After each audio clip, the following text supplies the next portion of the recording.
ব্যক্তিই কিন্তু এই নালন্দা ধ্বংসের জন্য একমাত্র কারণ ছিলেন। ইনি ছিলেন এক দুর্ধর্ষ জঙ্গি বলতে পারেন।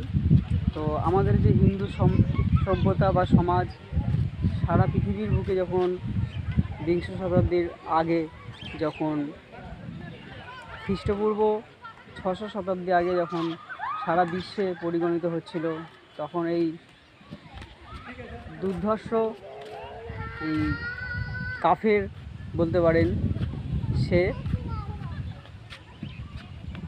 এই যে লাইব্রেরি দেখতে পাচ্ছেন, এতে আগুন লাগিয়ে দিয়েছিল।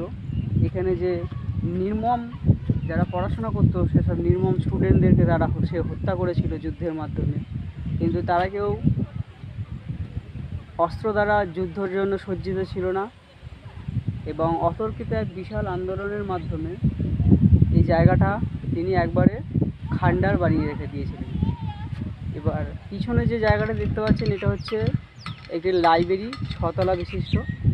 তো এই লাইব্রেরিটায় আগুন লাগিয়েছিল।